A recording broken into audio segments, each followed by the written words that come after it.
예, 여러분 안녕하십니까? 오랜만에 인사드립니다.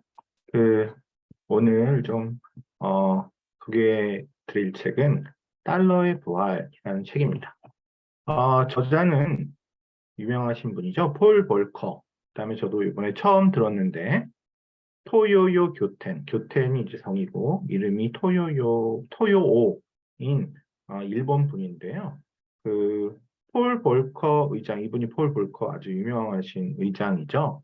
연준 의장이셨고, 여기 제가 소개를 했는데 1979년부터 1987년까지 미국의 연방준비위원회 의장으로서 가장 유명한 것은 그 인플레이션을 잡았죠. 당시에 엄청난 인플레이션이 있는데 연방의장이 돼서 인플레이션을 잡은 분이다. 어, 당시 우리나라도 그런 분이 있었죠. 그 전두환 대통령이 인플레이션을 잡은 것으로 유명합니다. 여러분이 이제 요즘 경험하셨겠지만 인플레이션이 한번 일어나면 그 인플레이션을 잡는 것이 여간 고통스럽지가 않습니다. 왜냐하면 결국 금리를 올리고 긴축을 해야 되는데 그러면 돈이 돌지 않고 은행에서 돈 빌리는 이자율이 너무 올라가서 지금도 아파트 사신 분들 고생 많이 하시고요. 대출 받으신 분들, 기업들도 이제 자금을 운용할 때 어려워지죠. 비용이 늘어서 어 그거를 지금보다 훨씬 큰 강도로 했던 분이 이제 볼커 의장입니다. 볼커 의장 이전에는 인플레이션이 잡을 수 없는 거 아닌가 이런 생각을 많이 했는데 정말 한 2, 3년 동안 이자율을 거의 20% 정도로 올려서 그러니까 뭐 거의 사람들이 죽어났죠. 지금 뭐 5%라고 하는 5%도 안 되는데도 이런데 정말 이자율을 높게 해서 인플레이션을 영원히 안 잡힐 것 같던 인플레이션을 잡았고 이분이 1980년대 이렇게 인플레이션을 잡아서 최근까지 인플레이션이 없었습니다. 예. 그래서 아주 유명한 분이고요. 그때 이제 일본의 이분과 같은 역할을 하는 사람이 교텐 토요요고 이 두 분이 어떻게 보면 이제 80대에 볼커 의장님은 90 몇 세로 몇 년 전에 돌아가셨습니다. 한 3년 전인가에. 근데 그 80대에 쓰신 것 같아요. 80대 초반에. 80대 초반에 이 두 옛날에 왕년의 세계 경제를 어, 70년대, 80년대의 세계 경제를 좌지우지했던 이 두 분이 같이 강의를 했다고 합니다. 그래서 그 강의를 하면서 책을 낸 것 같습니다. 결론적으로는 이 책이 한 570페이지가 되고요. 제가 경제학을 공부했지만, 참고로 저는 이런 금융 통화 거시 쪽이 아니라 미시 쪽이라서 이쪽이 전공은 아니래도 대충 경제 이론은 알거든요.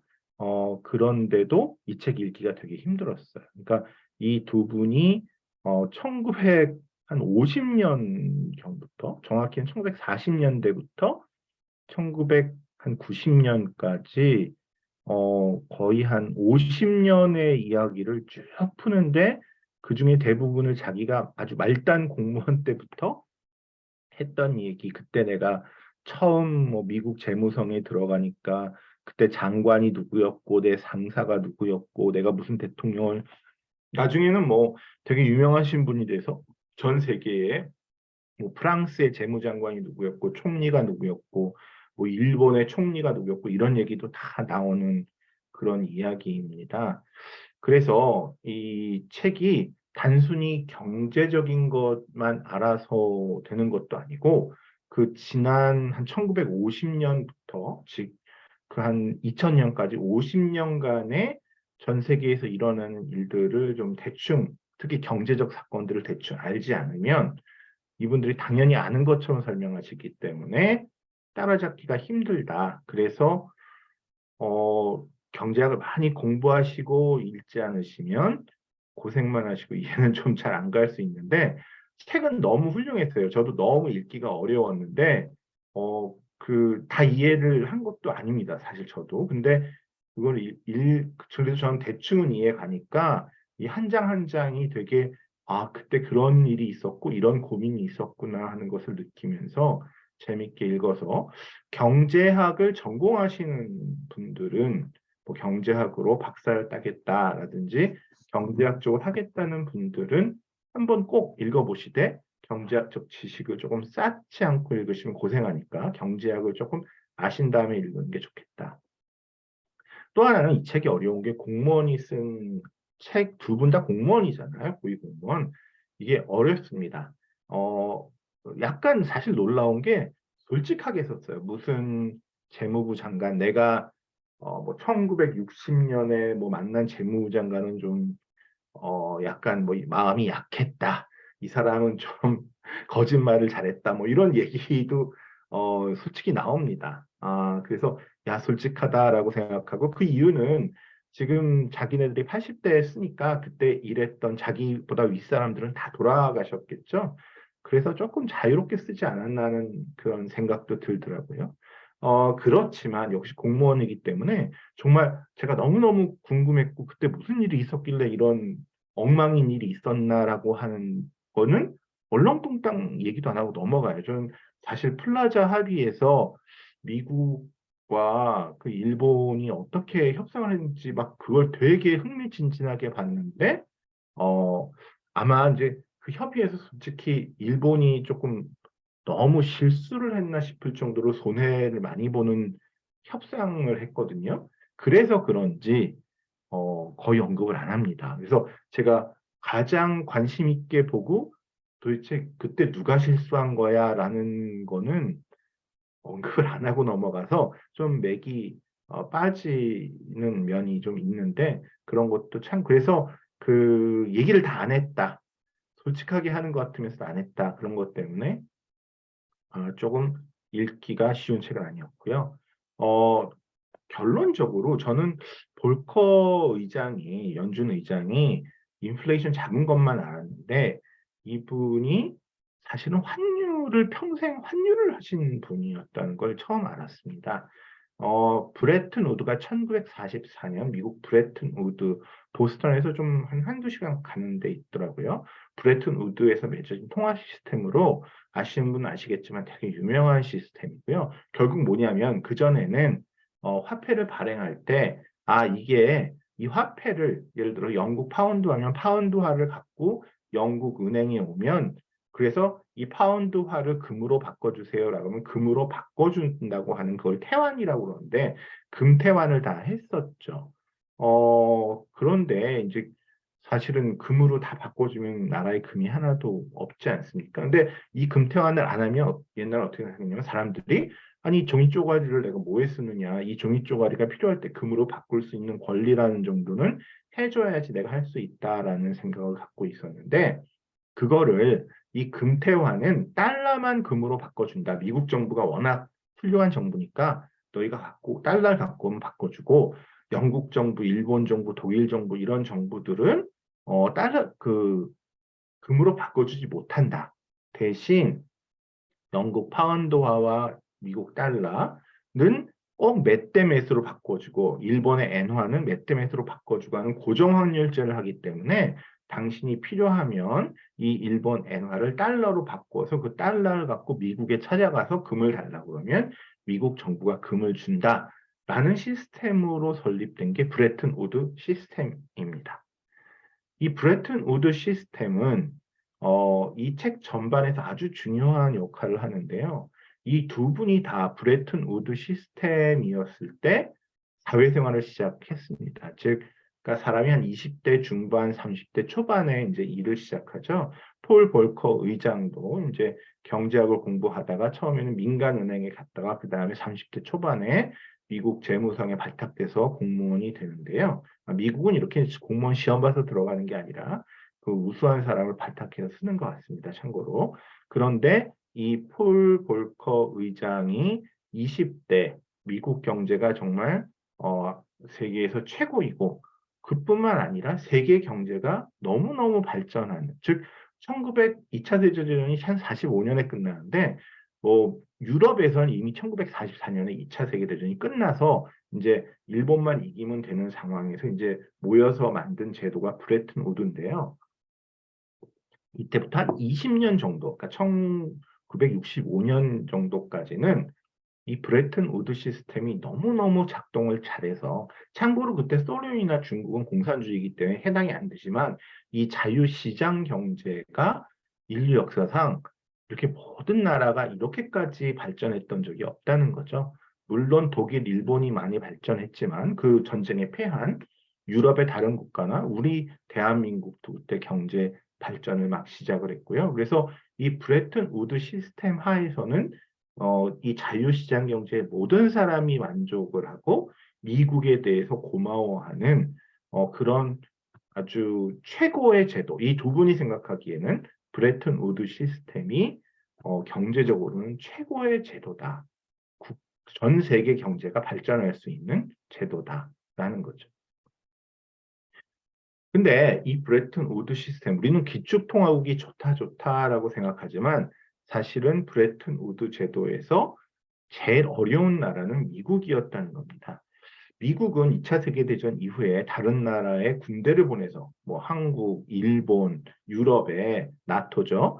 군대를 보내서 주어서 공산주의로부터 지켜주고 경제 원조, 우리나라도 해주고 일본도 해주고 유럽은 마샬 플랜형 경제 원조도 해주고 생산 기술도 가르쳐주고 그러면서 미국 자신은 상품 품질 면에서 세계 1위고 정말 모든 분야에서 가장 뛰어난 국가였고 모든 나라가 미국의 도움을 받고 있었는 그런 상태죠. 정말 큰형, 아빠 같은 큰형님, 부모 같은 큰형님 역할을 한 겁니다. 그래서 모든 자유시장 경제 국가들은 미국을 형님으로 모시고 미국이 하라는 대로 하면 미국도 잘 되고 자기 나라도 잘 되는 그런 건데 이 미국이 이제 이런 제도가 유지되려면 제일 중요한 나라가 미국입니다. 일본이나 한국이나 독일이나 프랑스는 실수 좀 해도 돼요. 왜? 형님이 다 지켜주니까. 그런데 미국은 계속 이렇게 물건도 잘 만들고 다른 나라도 도와주고 군대도 보내주고 그 다음에 자기 나라도 잘 살고 이런 일을 하면서 달러의 가치를 유지해야 됩니다. 즉, 전 세계가 결국 달러에 의해서 운용되거든요. 왜냐하면 우리나라 원화가 있지만 원화는 뭐 미국 1달러의 원화가 뭐 900원이다. 그럼 이게 유지되기 때문에 그 우리나라도 달러를 쓰는 거랑 본질적으로는 같다는 거죠. 왜? 달러 가치하고 원화 가치가 딱 고정돼 있기 때문에. 그러나 미국이 문제가 생긴 게 미국 사람들이 흥청망청 쓰면서 자꾸 재정 적자가 나고 즉 정부가 자꾸만 적자를 내고 미국 상품의 질이 떨어지고 반대로 다른 나라 특히 독일과 일본의 품질이 올라가면서 미국 사람도 독일이나 일본 걸 쓰고 다른 나라 사람들이 미국 걸 안 쓰면서 무역 적자가 나는 거예요. 그래서 아니 미국이 이게 튼튼하고 경제적으로도 큰형님이었는데 큰형님이 자꾸 술 마시고 공부도 안 하고 성적도 떨어지고 이러니까 동생보다 못하네. 그래서 큰형님 믿고 가도 되나? 큰형님의 돈인 달러를 믿고 가도 되나? 이런 일이 이제 60년대부터 벌어지기 시작했다는 거죠. 그래서 미국이 하여튼 20년 동안은 큰형님 역할을 했는데 미국 자체에 문제가 생기면서 이 시스템이 흔들리기 시작했다.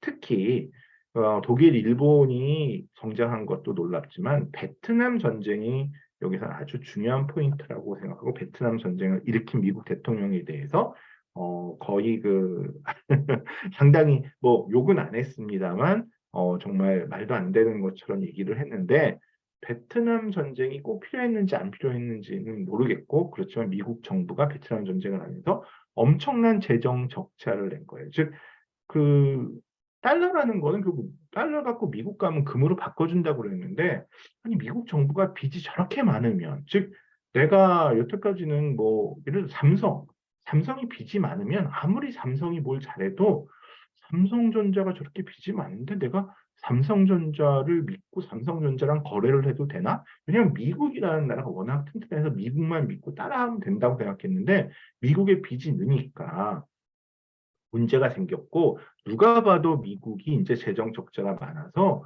이 달러를 금으로 바꿔줄 좀 능력이 없다라고 생각하는 순간 이제 미국이 우리는 달러를 금으로 못 바꿔준다라고 금태환 포기를 선언을 합니다. 근데 이제 이 두 분이 특히 볼코 교수님이 이 금태환 포기까지 이르는 그 과정을 다 참여를 했기 때문에 구구절절히 그 과정이 나오는데 아마 경제학을 하신 분들은 한번 읽어보면 좋을 것 같고요. 중요한 거는 제가 느낀 거는 뭐냐면 당시는 지금과 완전히 달랐어요. 이게 왜냐하면 고정환율제를 해야 되기 때문에 미국이 어떻게 하느냐에 따라서 지금도 미국 정책에 따라서 우리나라나 다른 나라들이 미국이 뭐 기침만 하면 우리는 독감에 걸린다 이런 얘기가 있지만 당시는 미국의 고정환율을 하기 때문에 미국을 따라가야 됐거든요. 그래서 유럽의 이제 G7 이런 게 생긴 곳이 그 미국이 일본이나 유럽의 국가 중요한 국가들을 모여서 맨날 회의를 하고 이거 환율을 어떻게 할 거냐, 너희 나라 문제 생겼는데 어떻게 해결할 거냐라는 이런 논의를 계속하고 너희 나라 좀 잘해라, 미국 왜 이렇게 재정 적자가 많으냐 이런 얘기도 들으면서 어떻게 보면 거의 막 자주 모여서 통화하고 모여서 회의하고 폴 볼커는 비행기를 타고 전 세계를 뛰어다니면서 설득하고 이런 일을 계속 했다고 합니다. 그래서 특히 독일이나 일본이 우리가 이제 큰형님보다 좀 잘하는 나라가 됐잖아요. 그렇지만 역시 큰형님을 모셔야 된다라고 해서 자기네들이 손해를 보면서도 미국의 달러 가치를 유지해 주려고 노력을 했고 하여튼 이 교텐하고 볼커 두 교수 그 두 분이 그러니까 1960년대 중반부터니까 1960년대 중반부터 아니 15년이 25년이군요. 한 20년 넘게 온갖 노력을 해서 그 미국의 달러 가치를 유지하고 뭔가 브레튼 우드식의 고정 환율을 유지하려고 했지만 점점 미국은 경제가 나빠지고 독일, 일본이 좋아지면서 미국을 이렇게까지 믿고 따라야 되나라고 다른 나라들은 생각하고 미국은 우리가 왜 이 전 세계 경제를 책임지고 이렇게 나가야 되냐, 우리도 힘들다라는 것이 나오면서, 1980년대 말에 결국 이 시스템이 붕괴된다라는 얘기를 하는데, 이 두 분은 정말 그 볼코 교수님은 정말 모든 걸 경제학적으로 봐서 정치나 이런 얘기를 안 하시는데 제가 보기에 1980년대 말에 소련이 멸망을 하고 중국이 등장하고 이런 과정에서 그 말하자면 여태까지 미국 큰형님을 모셔야 된다라고 했는데 그 중요한 이유가 꼭 경제적인 이유만 있는 것이 아니라 볼코 교수님 그 얘기만 했지만 사실은 소련이라는 군사 대국에 미국이 그걸 막아주지 않으면 안 된다. 그래서 좀 미국이 좀 이래라 저래라 좀 폭군처럼 행동해도 믿고 따르던 프랑스나 독일이나 이런 나라들이 이제 소련도 없어졌는데 우리가 치사하게 미국 말을 듣고 미국이 자기네가 잘하면 뭐라는데 큰형님 술 마시고 빚지고 도박하고 이런 큰형님 우리가 계속 모실 이유가 없다. 왜 큰형님이 싸움을 좀 잘해서 다른 사람 막아주는데 지금 막아줄 사람이 없어진 거예요. 소련이 약해져서 좀 그런 일이 생겼고요.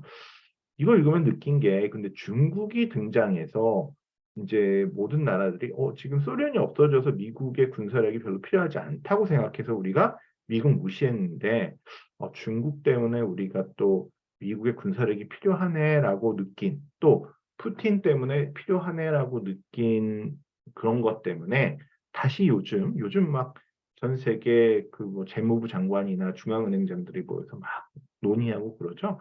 그런 분위기를 좀 간다는 느낌을 좀 받았습니다. 이 책의 결론은 뭐냐면 이제 경제학 교수들에 대해서 비판도 많이 나옵니다. 경제학 교수는 시장에서 보이지 않는 손해에서 다 조정된다. 환율을 정부가 나서서 막 이렇게 할 필요가 없다. 아니, 잘 안 되는 나라, 미국이 잘 못하면 달러 가치 떨어지고, 일본이 잘하면 엔화 가치 올라가고, 자연스럽게 조정하면 되는 거지. 그걸 일부러 뭐 달러하고 엔화를 막, 1달러에 뭐 100원, 120원 맞추려고 막 억지로 막 관료들이 모여서 노력하고 이렇게 할 필요가 있느냐. 뭐 미국 망하면 망하는 거 아니냐라고 생각하는데 절대로 그렇지 않다는 거죠. 한 국가가 자신의 그 통화를 미국처럼 달러를 기축통화로 정하고 그 가치를 지켜나가면서 고정환율을 유지하는 그런 시스템의 장점이 너무너무 크다는 겁니다. 즉, 뭐 한마디 유로죠. 그러니까 그 미국이 몰락한 다음에 유럽 국가들은 그렇다고 우리가 변동환율제 갈 수 없고, 우린 이제 독일을 중심으로 미국 대신 독일 마르크화를 중심으로 브레튼 우드를 다시 하자라고 해서 만든 것이 사실은 한 발짝 더 나간 것이 유로라는 거죠. 그래서 이렇게 변동환율제가 지금 환율이 오르락 내리락 해서 우리가 잘 못 느끼지만 그 경제에 미친 악영향, 민간 기업들이 그것 때문에 불안해서 제대로 경제 활동을 못하는 이런 악영향이 너무너무 크기 때문에 변동환율제는 불안하고 이 고정환율제로 가야 된다. 근데 이거는 그냥 시장에 맡기면 막 투기 세력 이런 것 때문에 사람들이 불안해서 견딜 수 없기 때문에 국가가 나서서 이 고정환율제를 일정 정도 보장해주는, 적어도 환율이 너무 오르고 내리지 않도록 국가가 하겠다라고 하며, 그래서 해당 국가들이 모여서 협력하는 이런 시스템이 필요하다. 이런 민주적인 국제사회의 국가들이 경제적으로 민주적으로 해서는 아무 일도 안 된다. 여기에는 압도적인 리더, 미국과 같이 요번엔 너희 나라 이렇게 국제 이런 문제를 이렇게 해결해 라고, 여전히 미국이 옛날만큼 잘 살지 못하지만 옛날만큼 믿음직한 큰 형님은 아니지만 그래도 지금 미국밖에 없으니 미국을 중심으로 그렇게 해야 되는 것이 미국뿐만 아니라 전 세계 사람들의 다 이익이고, 미국은 또한 흥청망청 하다가도 내가 큰형님인데 이렇게 흥청망청하면 안 되는구나. 나를 믿는 그 어린 동생 같은 국가들이 많고 우리 달러 가치를 유지해야 되는구나. 라고 정신 좀 차릴 필요가 있다는 거죠. 그래서 일본이나 독일이나 한국이 미국 요새 왜 이러냐. 너희도 정신 차리고 경제 좀 잘 해라. 너희 지금 믿고 따르는데 이런 좀 채찍도 필요하다는 거죠. 그래서 압도적인 리더가 없는 국제경제 시스템보다는 주변 국가들이 좀 부실한 그 리더를 도와서라도 국제사회의 경제 리더십을 갖는 압도적인 국가, 지금은 미국밖에 없다는 거죠. 그런 나라가 있어야 된다. 유럽은 그게 필요하다고 생각해서 미국이 그걸 포기한 다음에 독일로 삼아서 리더를 하고 있다. 물론 이것도 이제 쉽지 않다는 거죠. 그래서 이런 것들이 현실에선 쉽지 않지만 계속 노력을 해야 되고, 일본은 바보처럼 지금 막 불황에 빠져 있지만 사실 일본은 그럼 미국이 잘 돼야 우리도 잘 된다라는 것으로 일본 경제를 희생하면서 또 이렇게 왔다. 이제 이런 얘기들이 써 있습니다.